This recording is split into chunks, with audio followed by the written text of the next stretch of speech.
Hello, this is Greg Allison of Green Greg's Garden and Worm Farm, coming to you on the waning hours of the 2010s. This is 31 December 2019 in the evening hours, and I'm here to report to you a siege on the U.S. Embassy in Baghdad, Iraq. Militants have staged a protest and sieged the embassy. They have busted through the gate with cars. They have got in the foyer, the reception areas. They have caused fires. They have been trashing the place, and Americans have resisted somewhat. There's been at least 6 soldiers seen on the roofs of the buildings of the embassy. Shots have been heard. What is known is that they've been firing tear gas down into the crowd, and an Apache helicopter has flown over and dropped flares into the crowd. Yet no injuries have been reported. So even though shots are heard, it's probably just the tear gas, I assume. I don't know. Maybe warning shots. Details are still sketchy. Here's what happened, though. This is a result of these people being angered by U.S. airstrikes with F-15s that killed 25 Iraqis on Sunday. Sunday, I was making a report about the 8 threats in the 2020s, excuse me, the 8 challenges to the 2020s. And what happens? While I'm doing this, or sometime a little bit earlier, the F-15s were sent to strike several Iraqi militant columns. These were the Hezbollah columns. There's called the Kataeb Hezbollah. They are backed by Iran. They had earlier staged a rocket attack that killed an American contractor and wounded 4 American soldiers on an Iraqi military base. Now, they have also staged up to 11 attacks over the past 2 months. So the F-15 struck the Kataeb Hezbollah militant group and killed 25 members of that organization. I don't know how many were injured, but immediately upon their funerals being finished earlier today in Iraq, remember there's a huge time difference, the Iraqis staged a siege upon the U.S. Embassy. As I said, there's been a conflagration there a little bit. They busted through. They have not injured anyone. Apparently, they're supposedly just trying to make a protest, according to some. The Iraqi foreign minister, Yassin al-Yasser, went around and supposedly looked the place over and really didn't do anything. He had earlier, as I said, staged a protest about the airstrike that we performed on the militant group as a violation of Iraqi sovereignty. So this is getting ugly. These things are escalating. The protesters they have pitched hits. They are staging a sit-in. The American ambassador is safe. There is no signs that we're trying to evacuate. Ambassador Matt Kuehler is still there. He's there in the embassy. I think he might have been somewhere else. The Iraqis had reported that we had evacuated the embassy, and Americans have come back and said that's not the case. So escalations are going up. This is exactly what Iran would be looking for. Iran wants tensions between the U.S. and Baghdad. They want to put a divide, a split between us and the Iranian government.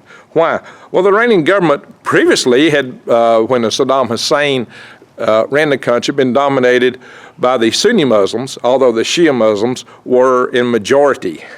So when we went in and took Hussein out, the Shias became in control of most of the government when it became more democratic, for whatever passes for that in that area. That said, the Shias tend to be more aligned with Iran because Iran is a Shia nation. And what that means is that there's going to be a lot of influences by Iran on the Iraqi people. So Marco Rubio has lodged a protest. He lays it squarely on the feet of Iran, and he's asked the Iraqi government to do their part to help secure our facilities. And he cited the fact that we spend billions of dollars a year on Iraqi defense. We give them a lot of money in aid, military aid, and a lot of funding for their defenses. But Iraq is somewhat caught between the United States and Iran, which Iran is real happy with that, I suppose. So This is not a pretty situation. I've covered videos in the past. I've done a number of videos on the escalation of tensions between the U.S. and Iran.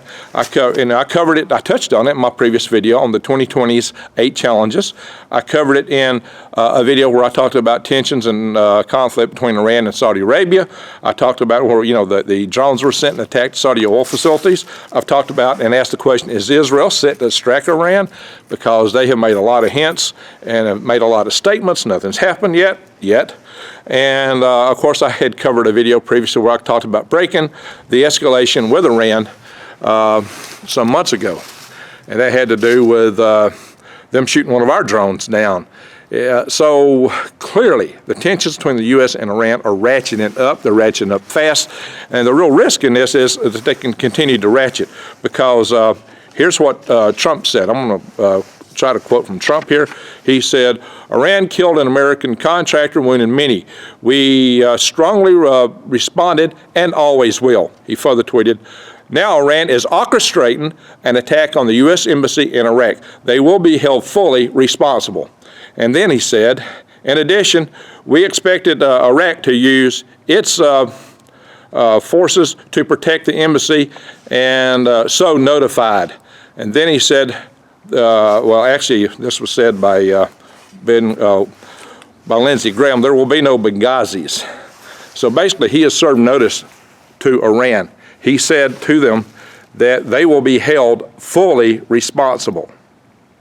That suggests further retaliation. Lindsey Graham had said that, of course, there will be no Benghazis on his watch, talking about Trump. And he said, "President Trump will hold you accountable and hit you where it hurts most." He further added, "Choose your battles wisely." So the challenge has clearly gone out from Marco Rubio, President Trump, Senator Graham. They have clearly laid the line down. They have clearly said that the United States will do something. There will be further responses. So, and this is what Iran was probably be looking for. This is what they really hope for. They want to drive a wedge here, as I mentioned earlier. So, given the tensions there, I expect this to continue to escalate. And this is one of the challenges I talked about, war and terrorism, in my previous videos on the 2020s.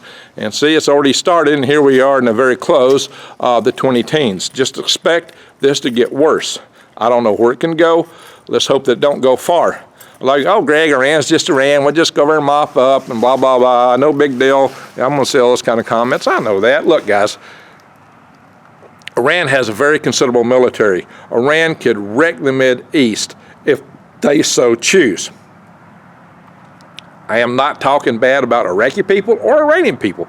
I have many really good friends who are Iranian. My main study buddy in college was Iranian. The dean of the department I went to at UAH, well, he was actually one of my top professors at the time, but he was also an Iranian. So there are many, many good people there. Again, it's the governments.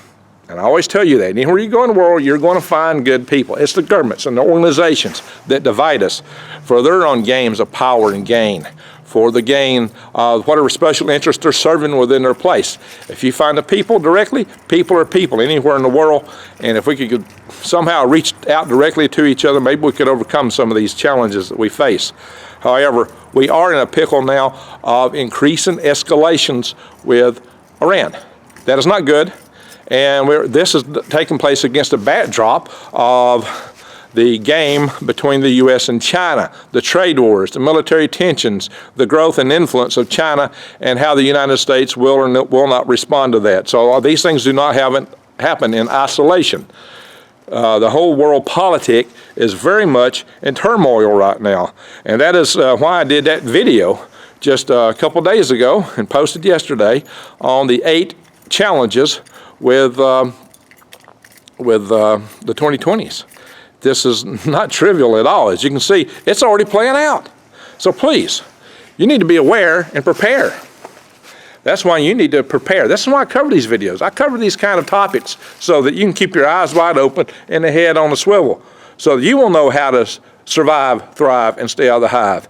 And to help enable you with that, I got to remind you, the key problem with Iran is, the real problem to us is a risk to our power grid. Iran is developing nuclear capabilities. They do have a satellite launcher. They could theoretically put up a fractional orbital bombardment system, which could set off a nuke over the United States in orbit.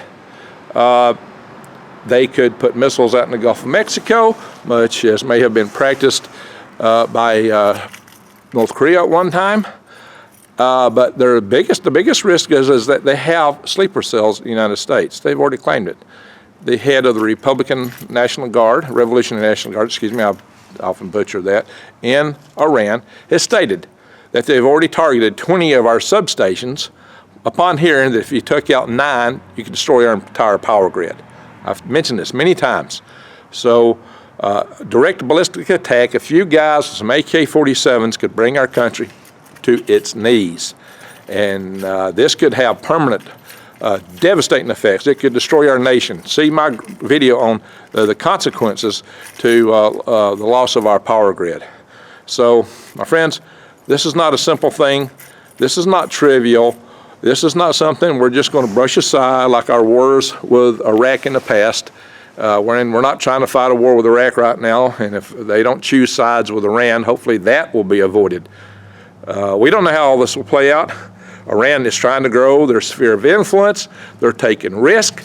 They're hedging bets. They think that we won't go beyond certain thresholds, and that's a dangerous game to play.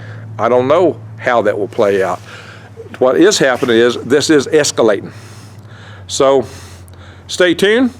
If you've not already subscribed to my channel, please subscribe, bang the update notification bell, and check my links below, because you're going to need prepping supplies if the grid goes down. You're going to need to be able to grow a garden yourself. You're going to need to be able to do it without having to go to the stores, which won't be operating at the time. So you're not going to be able to find fertilizers or seed. So to make your own fertilizer and pest control items, go to www.greengregs.com or greengregswormfarm.com and order worms. Watch my videos. I tell you how to raise worms and how to use them to those ends. How to make worm tea. There's worm castings. So you're going to need heirloom seeds. See my links to True Leaf Market below. Heirloom seeds are the ones you can replant. You're going to need prepping supplies. My Patriot Supply is great for that. You're going to need long-term food storage. Again, My Patriot Supply. All the links below. So I truly hope that this don't flash into something a lot hotter, that cooler heads prevail, and that somehow all these things get resolved. I know Iraqi people and Iranian people would like to live pretty much like we live here in the United States. They would like peace. They would like for these things to blow away. There are protesters that had been protesting outside the U.S. Embassy that were protesting against the Iranian influences on Iraq. We consider them friendly protesters. They are not to be confused with the ones that have just staged a siege upon our embassy. And remember, what got us into it with Iran in the first place was when they actually seized our embassy and took a lot of our ambassadors there hostage. Now, one thing to add, our embassy in Baghdad is our largest diplomatic installation in the world outside the United States in terms of just an embassy complex. It used to be the presidential palace, the primary presidential palace of Saddam Hussein. Saddam Hussein had many, but this was his primary one, I believe, on the Tigris River. It's called the Green Zone. It's heavily fortified. We got billions of dollars invested in that complex. So I don't think we're about to just run out of there right now. And they know full well they're not just going to go in and take over our people as easily as it happened in Iran. That's probably not a risk, at least at this moment. And Iraq supposedly is supposed to defend these facilities. What they do, given their tensions and they're trying to placate both the U.S. and Iran, remains to be seen. So again, keep your eyes wide open and head on a swivel. We'll see how this plays out. Hopefully it will play out well. Okay, I've drawn on enough, so I'll say thank you for watching.